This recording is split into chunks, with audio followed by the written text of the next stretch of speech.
Ghee holds a revered place in culinary traditions worldwide. This golden, nutty substance also boasts medicinal properties in Ayurvedic practices. On today's episode, we'll discuss this ancient substance and compare it to its cousin, butter. I'm Professor Megan. I'm Professor Susan, and we're your nutrition profs. We are registered dietitians and college professors who have taught more than 10,000 students about health and nutrition. We have answered a lot of questions about nutrition over the years. Some questions we get asked every year, and some are rarely asked, but very interesting. We are here to share our answers to these common and uncommon nutrition questions with you. So bring your curiosity and let's get started. Welcome to our class.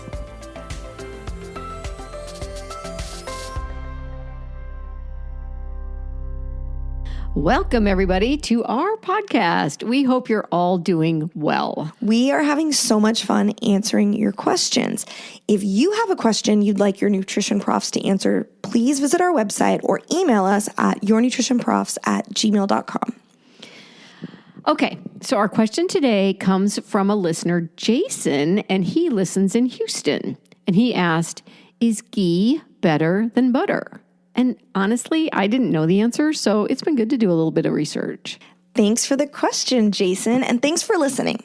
Well, let's start with the basics. What exactly is ghee? Yes, I mean, if you've never heard of ghee, don't worry, you are not alone. It's really not very common here in the U.S. The word ghee actually comes from the Sanskrit word for sprinkled. It's also known as liquid gold or sacred fat. Ghee originated in ancient India when the domestication of cattle and the consumption of butter first began. So somewhere between 1500 and 500 BCE. So like 3,000 years ago. That's a long time. That's a long time.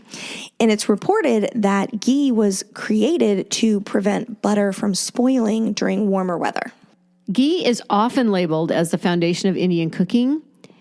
Not only is it a common cooking oil there, but it's also used in Ayurveda, which is an ancient Indian medicinal practice. It's rooted in holistic healing and balance, and you may have heard of it. Yeah. It's typically made from cow's milk butter because in Hinduism, cows are considered sacred. Any dairy products that come from them are also sacred. And that means that ghee is considered sacred too. Thus the sacred fat. In Ayurveda, ghee is thought to nourish the nervous system, so it brings calm energy throughout the day. It can be consumed in foods, it can be used for massage, it can be used as a base for herbal ointments to treat things like burns and rashes. As we said, making ghee is an ancient technique that's been practiced for thousands of years in India, but it's been growing in popularity here in the U.S. But that's not to say that ghee is new to the U.S. In fact, Edgar Allan Poe mentions ghee in his short story, MS Found in a Bottle, where he describes a trading ship from Java carrying ghee, cocoa nuts, and a few cases of opium. Well, in a letter Mark Twain wrote to Rudyard Kipling in 1895, he asked Kipling, who was soon traveling to India, to, quote, be on hand with a few bottles of ghee, for I shall be thirsty. So did he drink it? There's no way to know. I don't know.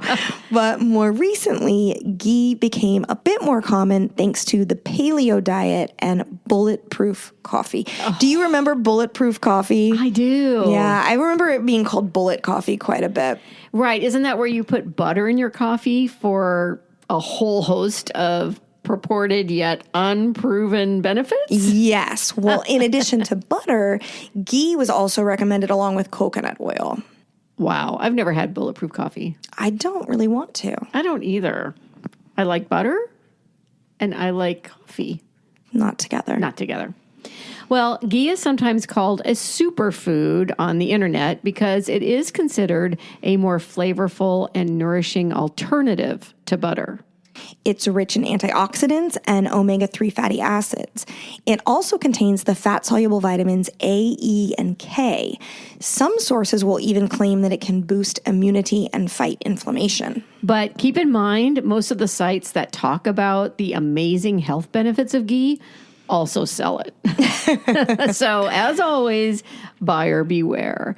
And there are other more nutrient-dense food options to get antioxidants and omega-3 fatty acids than ghee. True. So you may be wondering, dear listeners, how ghee is made. It's actually quite simple. You start by melting unsalted butter on low heat in a saucepan. The butter will get bubbly and foamy, and the foam is the water in the butter evaporating. The melting separates butter into liquid fats and milk solids. And some of the milk solids will gather on the surface, and then those you're just going to skim off. The rest of the solids sink to the bottom of the pan. The butter continues to slowly cook until all the remaining milk solids have turned deep golden brown and the liquid is clear, and it may smell fragrant and maybe a bit nutty. And at this point, you're just going to strain it using something like cheesecloth into a sealable jar or bottle, and then let it cool and solidify, and now you've got ghee. You know, I remember learning a bit about Ayurveda in some yoga workshops that I've attended over the years, and I've often heard the term clarified butter and ghee used interchangeably, but they're not. Right, they are not the same. I mean, if you've had fresh lobster, you've probably had clarified butter on the side for dipping. Yum. So good. Well, clarified butter is really just melted butter with most of the solids skimmed off the top. So remember, we skimmed off the top, but then with ghee, you keep going, right? Yeah, the ghee is cooked longer so that all of the water is removed and the milk solids actually caramelize into the fat, and then they're strained out. The extra cooking time to caramelize the solids is the key to making ghee. So that's the difference between the clarified butter and the ghee. And that makes total sense, right? I mean, you made some ghee, right, Megan? I did. It's good? It's really good. It's really good. It's a beautiful brown color. Smells and tastes a little bit nutty, I think. So we did post some pictures on our website at yournutritionprofs.com, and you can see the ghee that Megan made. Ghee can be used the same way that you use butter. So cooking, baking, spreading on toast, making egg dishes, it's quite versatile. And it does have a higher smoke point than butter or even olive oil. So it could be used to fry when those fats or oils would not work very well. So let's just define smoke point for those who may not cook very much. Oh, that's a good idea. Every cooking fat, including butter, lard, oil, or ghee, has what's called a smoke point. This is the temperature where it stops shimmering and starts to smoke in the pan. And this is because oils are made through the mechanical crushing or pressing of things like nuts and seeds to squeeze out the oils and fats which contain solids. So if it's raw or virgin, it retains its natural flavor and color, but it also retains these solids, things like minerals and enzymes and other compounds that may not really like heat. So when you're cooking with these oils, if the temperature gets too high, the solids in the oil start to break down, it starts to smoke. And that temperature is considered the oil's smoke point.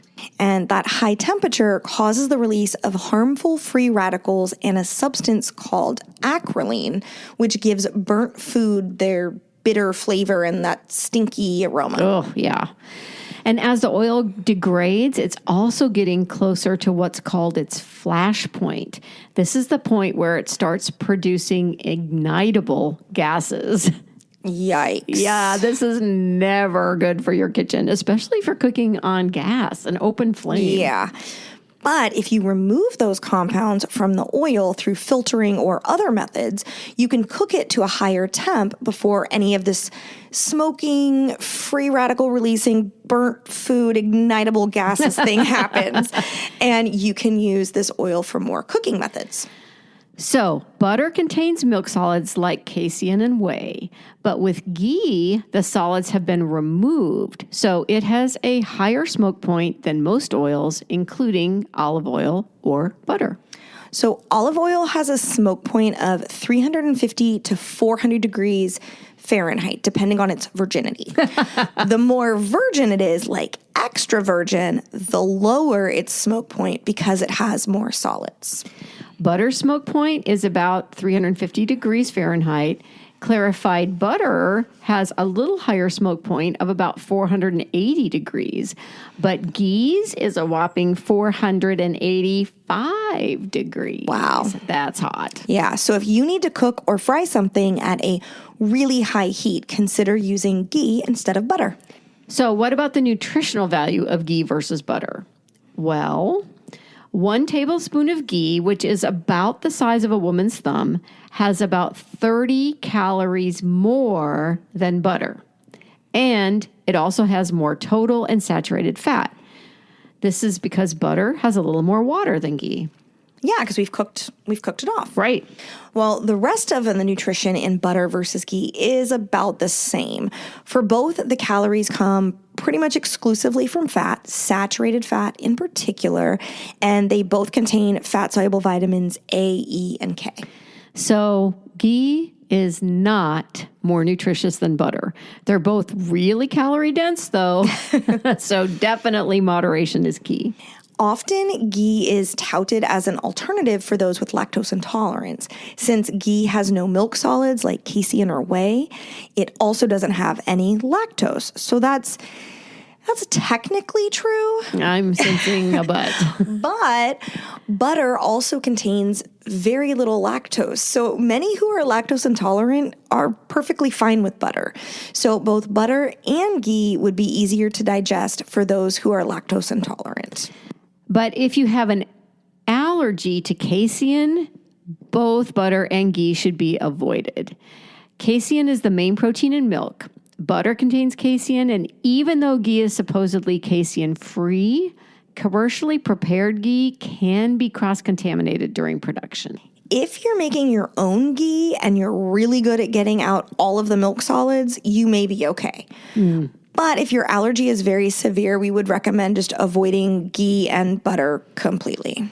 Okay, one last thing you hear about ghee is that it contains butyrate, which plays a role in digestive health and may be anti-inflammatory. Butyrate is really interesting. It's a beneficial short-chain fatty acid that is produced by the bacteria in the first part of your colon. That microbiome. It's made from undigested carbs like resistant starches and dietary fiber. Gotta love it. Gotta love it. Butyrate is the major energy source for the cells that line your colon. It keeps them healthy and strong, reducing inflammation and improving immunity. There are food sources of butyrate like legumes, whole grains, fruits, and veggies. And it's also found in dairy products like butter and even cheese.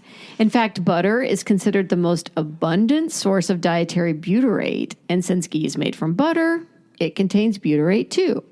But your gut bacteria makes much more butyrate from the dietary fiber you eat than you can get from dairy. So neither butter nor ghee provide much benefit in that area. Yeah, unless you're eating buckets of it, which don't do that. Don't do that. We do not recommend it. So ghee has been touted online as a metabolism booster because it contains medium-chain triglycerides, or MCT, and it also contains conjugated linoleic acid, or CLA. This is the primary reason why ghee and things like coconut oil are added to bulletproof coffee for these MCTs and CLAs. But these MCTs and CLAs have been very loosely linked to weight loss, with a pretty limited amount of scientific evidence. We're not buying it. No. But guess what? Butter contains a little bit of MCT and CLA too. So, oh my gosh. So if there were any actual weight loss benefits from either MCT or CLA, and the current science really hasn't convinced us. No, it has not. Ghee is the equivalent to butter. It's not better. It's not worse. But what about the omega-3 fatty acids that they talk about with ghee? Well, again, both ghee and butter contain these beneficial essential fatty acids. But if you want more omega-3s in either of them, choose the grass-fed versions. But because we aren't consuming buckets of either of these, I hope not. Again, the amounts of omega-3 fatty acids that you'll get from either is really pretty small. So if you really want to ramp up your omega-3 consumption, choose fish and other seafood, walnuts, and flax seeds. But there is one other reason that ghee is better than butter: shelf life. The shelf life of butter is about 3 months. Removing the milk solids in ghee doubles the shelf life to about 6 months. So what's the bottom line, Susan? Is ghee better than butter? Well, in some ways, it's got a much higher smoke point than butter, which makes it a more versatile fat for lots of different cooking methods. I mean, if you're going to fry something at a super high heat, definitely use ghee over butter.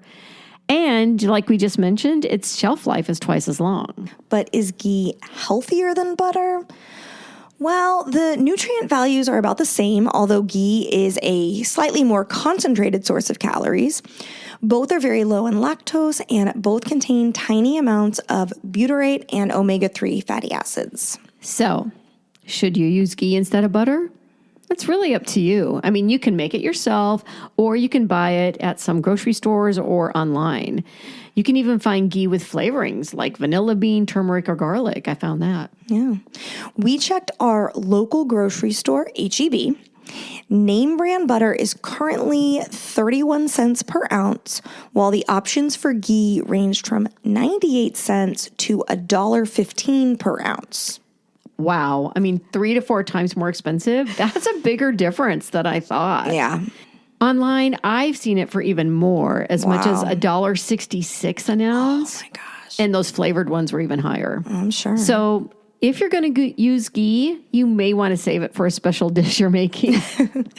So, dear listeners, do any of you use ghee at home? We would love to hear about your favorite recipes using it. We would. This was a great question. Thanks, Jason. Thanks, Jason. I enjoyed researching this topic. And thank you for joining us. Next time, we'll answer the question, how do GI meds work? Class dismissed.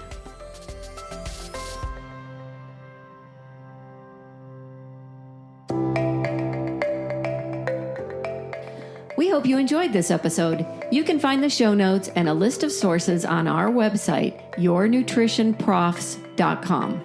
Your homework is to follow us at yournutritionprofs on Instagram and to listen to our next episode.